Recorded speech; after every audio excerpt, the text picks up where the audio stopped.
أعوذ بالله من الشيطان الرجيم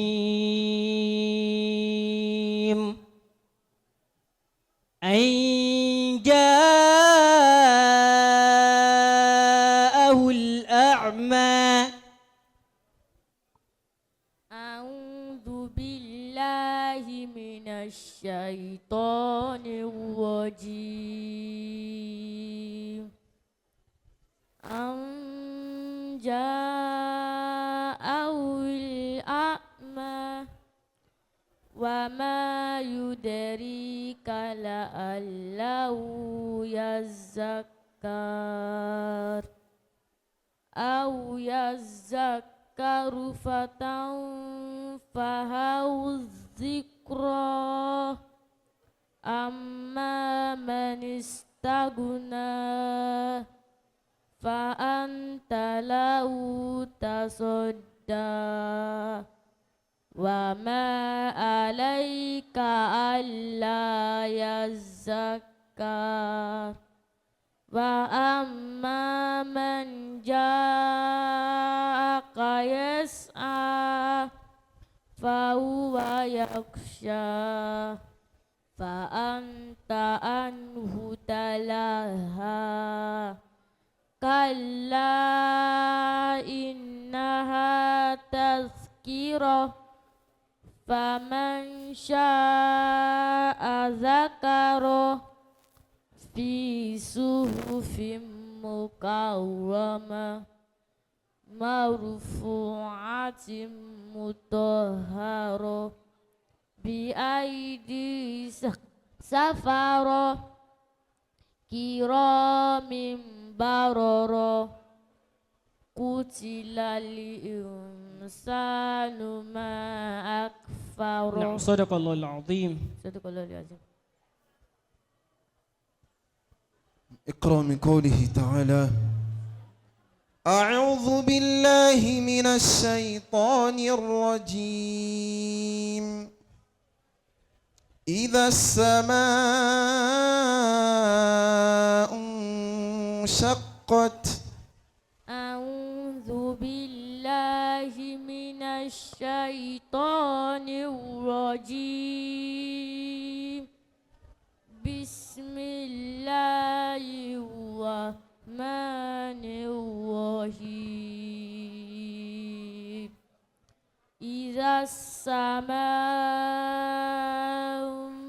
انشقت وأذنت لربها ووقت وإذا الأرض مدت وألقت ما فيها وتقلت وأذنت لربها وأوقت يا أيها الإنسان إنك كادح إلى ربك كدحا فملاقيه. نعم صدق الله العظيم. صدق الله العظيم. ẹ dákun ẹ jẹ́ kí a pariwo Allahu Akbar dáadáa la ilaha illa la ilaha Alhaja Farida kún náà wákà ọkàn ti fòónù Alhaja Farida óyá.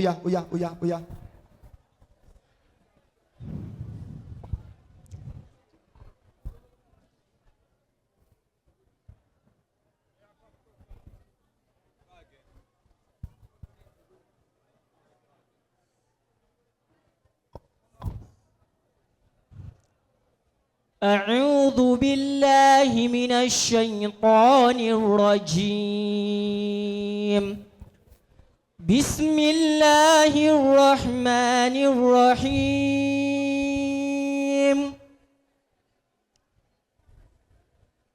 وجوه يومئذ خاشعة أعوذ بالله من الشيطان الرجيم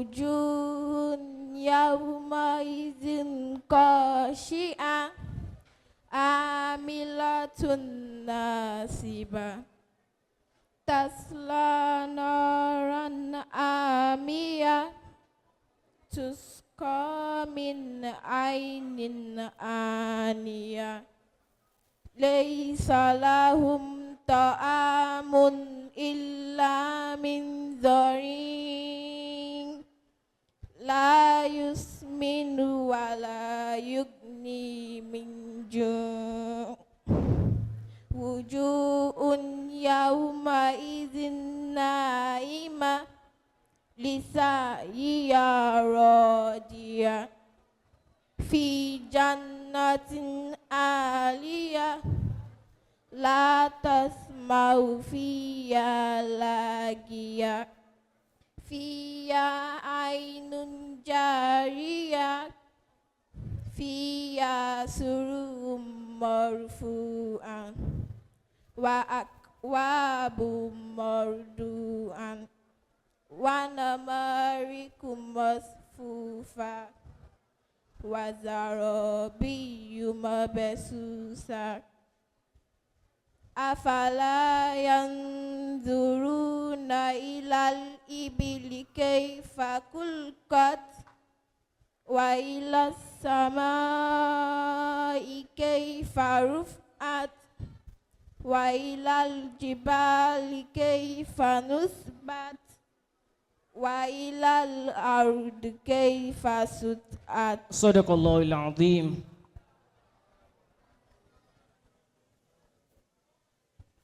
اقرأي من قوله تعالى وما أدراك ما الطارق A'udzu billahi minasyaitonir rajim. Wa ma adraka mat-tariq. An-najm. وما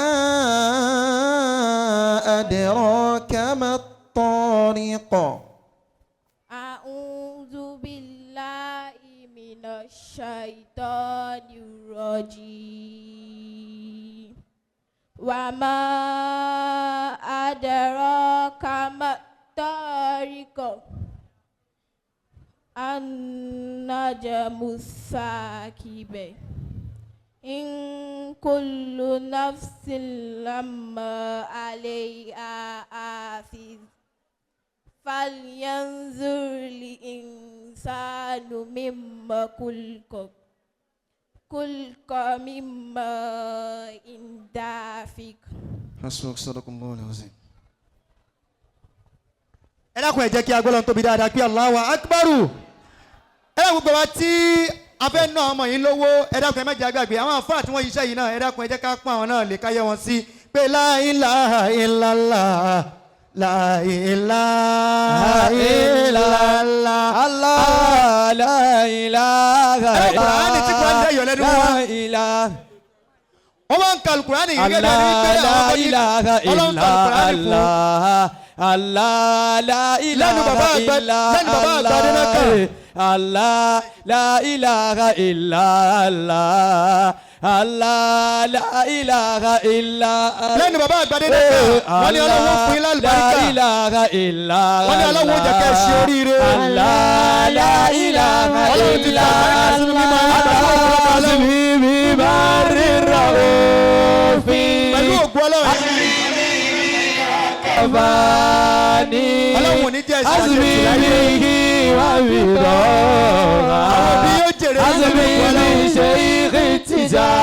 أبو العباس لا إله إلا الله لا إله إلا الله قلبي له ومرامي وقلبي كل آمي وفي مدرجي وبيدا سلطان التواني Allah la ilaha illallah Allah la